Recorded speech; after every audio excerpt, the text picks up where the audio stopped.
Welcome to the Heal, Thrive, Dream podcast, where trauma survivors become healthy thrivers. Each month, we'll feature a theme in the trauma recovery and empowerment field. To promote your recovery, healing, and learning how to build dreams, here's your host, Karen Robinson, transformational coach and therapist.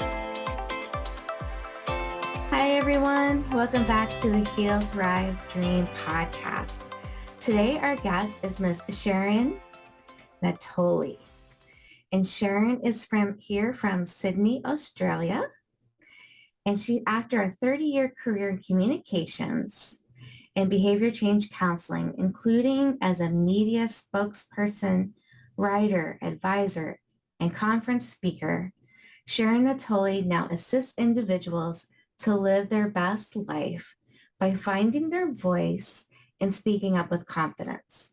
Her professional experience is complemented by her personal empathy and understanding about the challenges associated with finding your authentic voice and living life fully self-expressed. Her philosophy is aligned with her favorite quote by author Samuel Joseph: "When you own your voice, you own your power." That's a great quote, by the way. So welcome. That is a great quote. Yes. So welcome to our show. What did I miss in your bio that you would like to share? Oh, thanks, Karen. Thanks for having me today.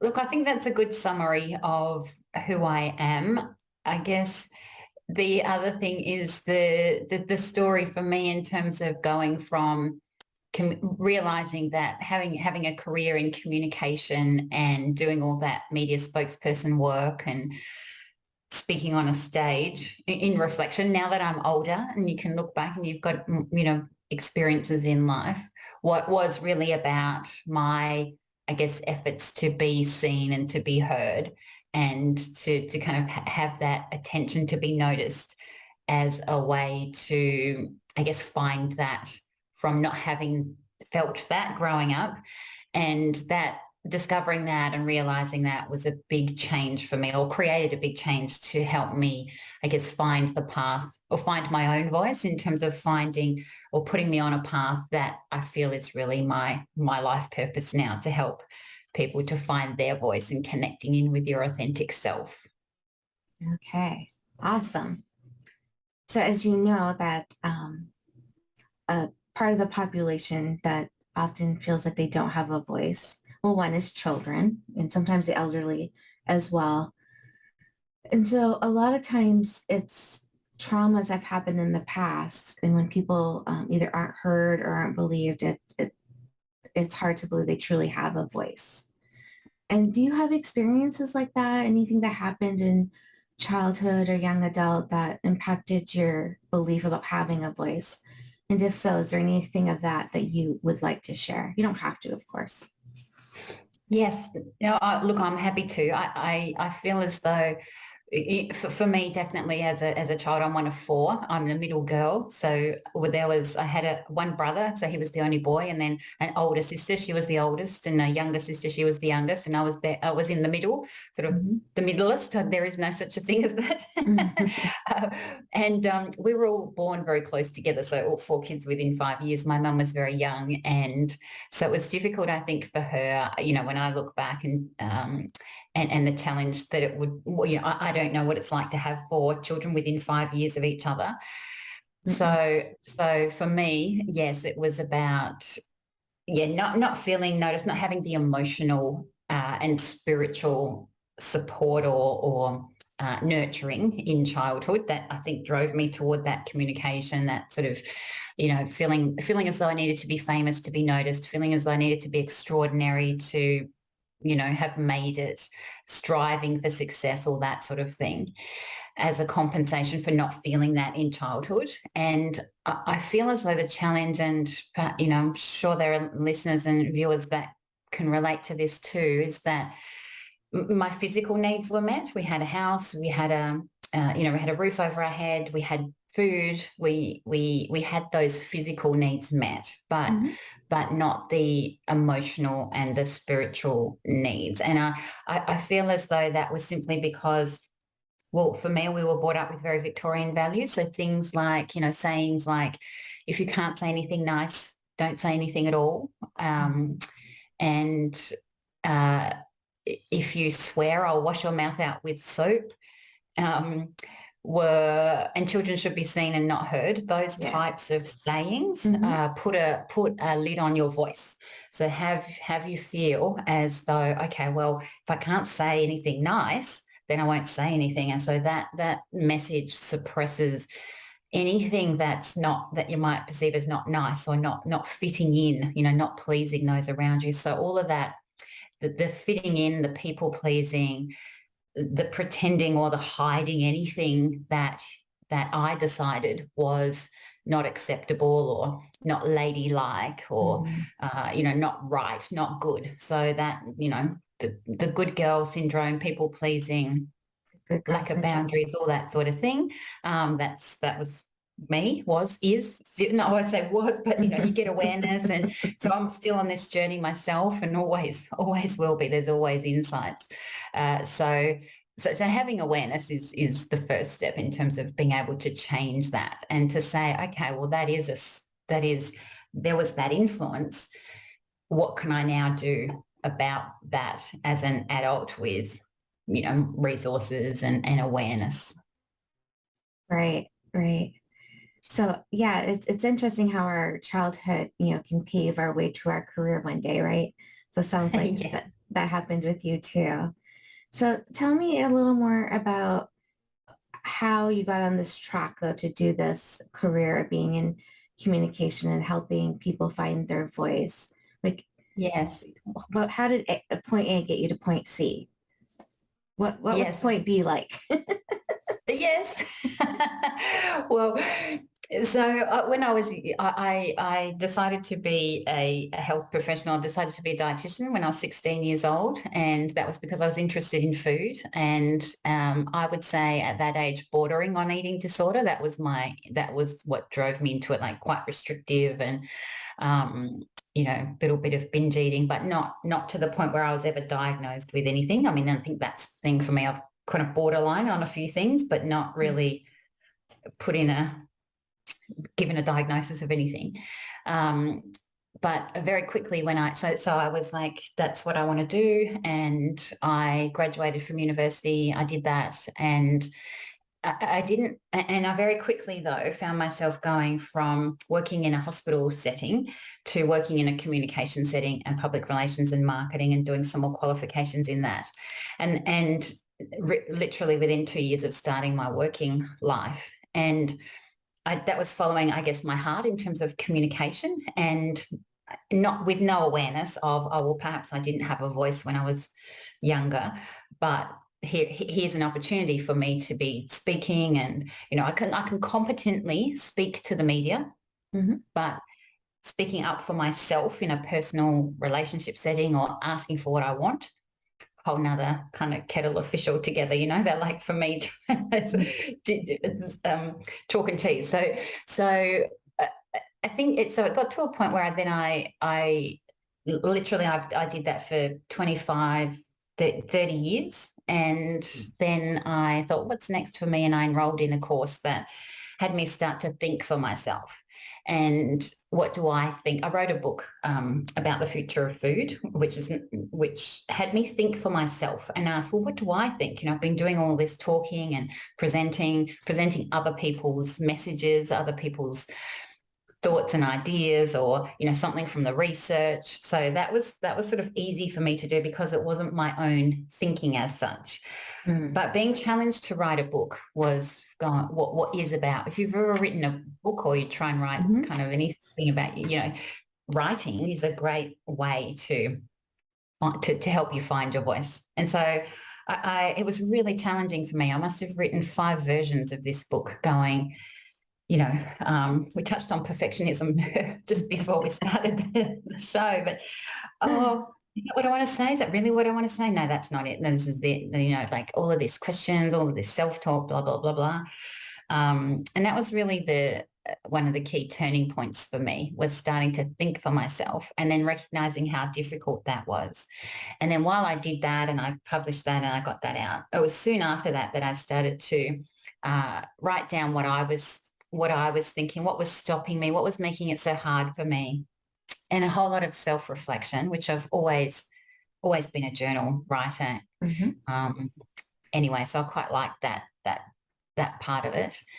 And reading lots of different books and kind of opening up this whole sort of personal development pathway and just picking up little things from different books. And I remember reading Carol Dweck's mindset book, and there was a line in there that said, if people have a fear of being ordinary, it was a sign of a fixed mindset.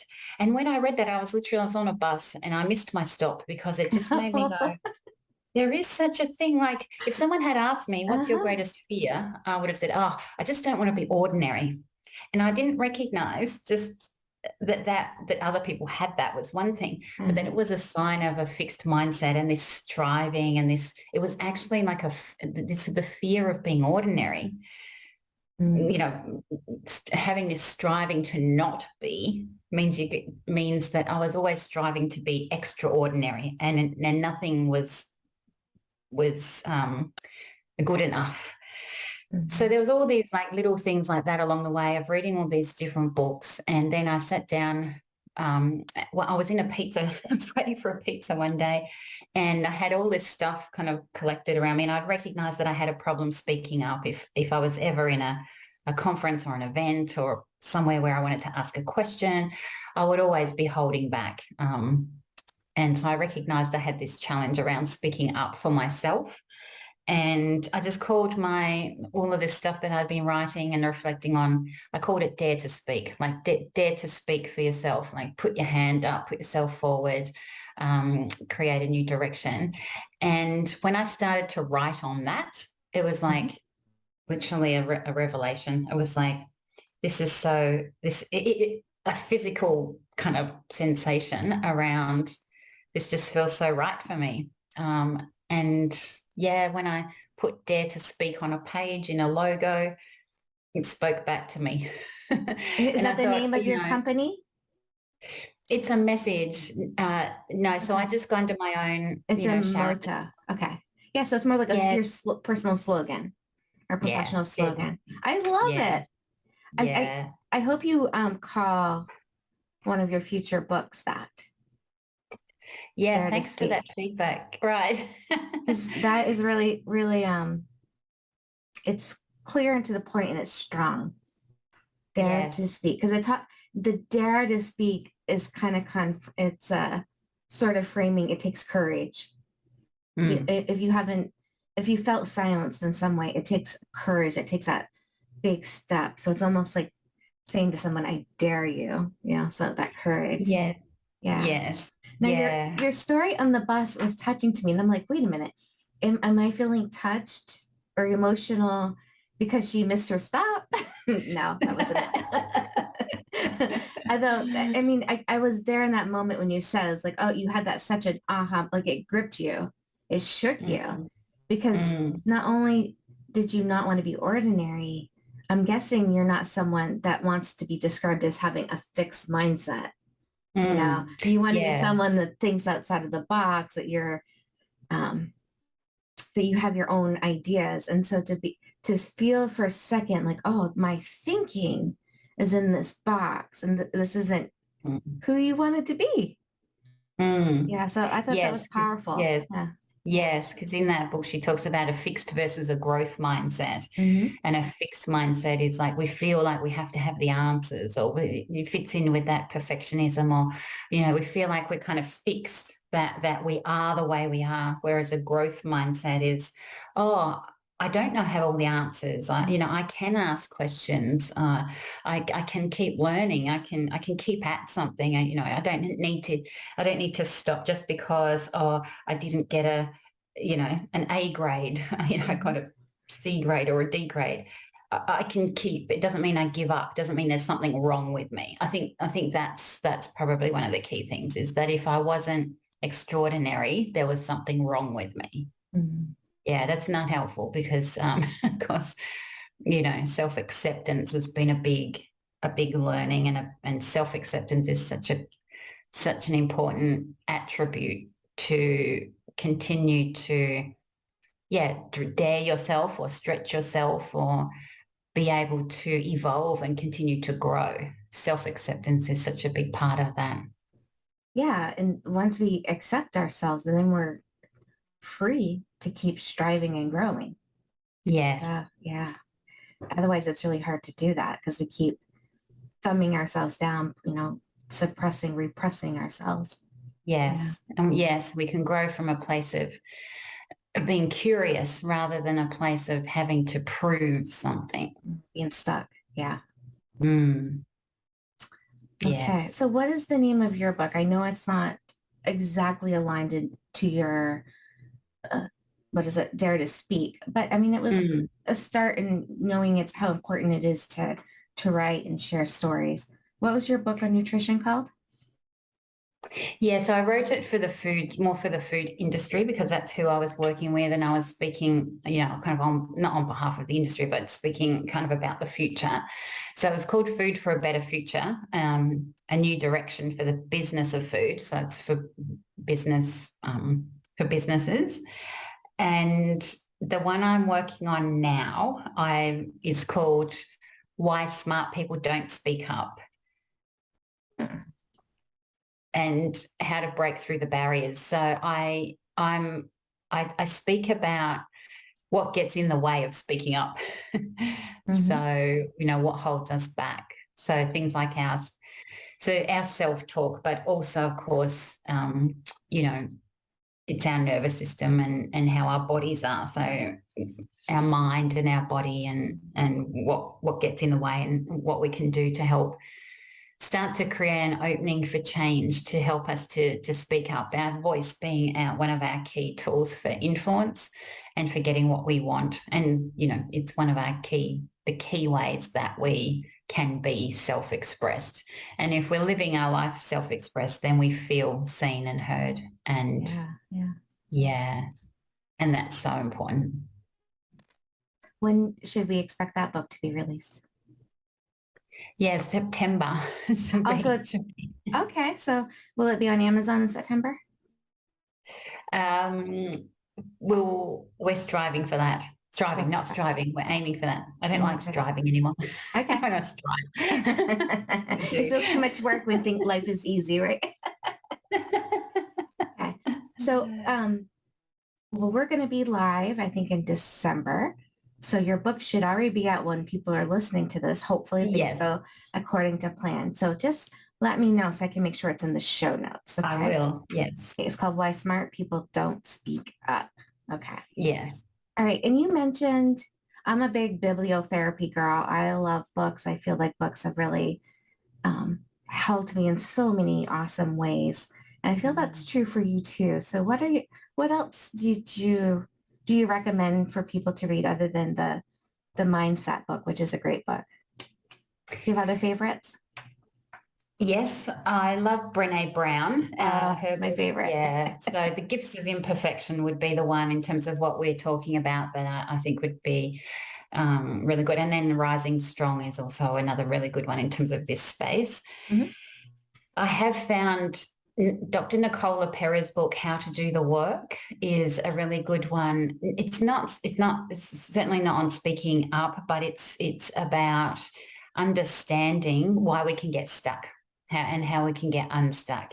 And so that talks about, I know she introduced me to the idea of how the role that our nervous system plays. So with trauma, and how that lives in our body, and the role that just, general health and well-being can play in terms of helping us to get unstuck, which is, the exercise or, yoga and meditation and all those sort of things, and how that helps our nervous system. And then the quote, in terms of the speaking part, the one book I really, really love. So Arthur Samuel Joseph, he's a voice coach in the US. Okay. And I've read a couple of his books, but The Sound of the Soul, it's a beautiful book. It's an old book. Mm-hmm. but it talks to how our upbringing can influence our voice, and how our trauma. He doesn't speak a lot to that, but a little bit. He recognises the role of that in terms of influence on voice. And so he has some really good exercises, particularly around voice and, speaking and relaxing your jaw and that kind of practical things. But I love his philosophy. And I also love, that quote, when you own your voice, you own your power. It comes from him.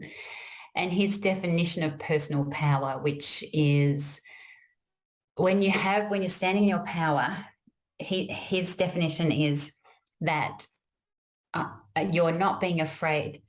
It's personal power is not being afraid of what you think of me when I am merely being me. And so that puts personal power directly into the space of I am me, like this is me, like. And I love that definition, because if you can get to a point where you're accepting of yourself, happy to be yourself, connected to yourself, being authentic to yourself, that's where your power lies. And I thought that being myself was a source of shame, but that's actually not the case. That's where your power lies. Beautiful. Yeah. Yeah, very beautiful. Okay. So tell me more about what your day-to-day work. Like, are you a coach? Like you said, you're a spokesperson, right? Okay. How do you help people? Like, do you have a class, a course, a workshop? What do you do to help people with their voice? I have 2 online courses at the moment, and I'm working on a 3rd one, which go for 12 weeks, so 90-day courses. And one is on taking you from kind of feeling hesitant and held back to feeling more confident, which is around mastering your self-talk. And the other one is called Find Your Voice, which is about helping you to kind of build your confidence to speak, and to start to kind of grow your influence as well.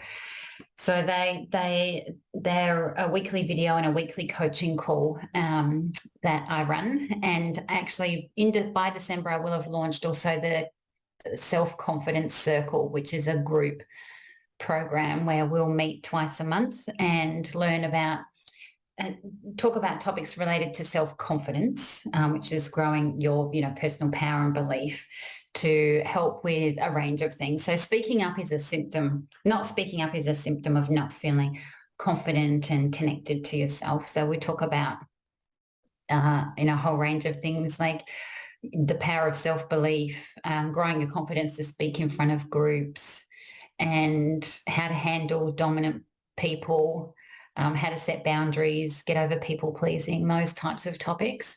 And we'll do that in a group setting, and that will run for 3-month blocks. So coaching and facilitating. And I do love now, like, using my skills from my old self around speaking, but speaking about what I want to say now, which is speaking about the barriers that get in the way of people speaking up. Hence the name of the book, Why Smart People Don't Speak Up, because what's the underlying things that we can help people with that then help them to find their voice, and specifically their authentic voice. Very cool.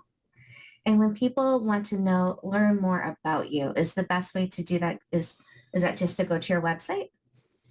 Yes. So my website is sharonnatoli.com. Yes. And so you can find, there's a tab on there around programs. I also do a fortnightly newsletter blog, which you can join there as well. And I'm most active on Instagram at Sharon Natoli Speaks for little posts and updates and things. Very cool. Well, Sharon, I think your message about having a more authentic voice is powerful for survivors. So I thank you for what you do, and anyone listening that wants to work with Sharon or learn more about her website again is sharonnatoli.com. You can find her there. So thanks, Sharon, for being here today. Thanks for having me, Karen. Thank you for listening in today. Please join us next week, same day and time. Also, I would love for you to check out my website, healthrivedream.com.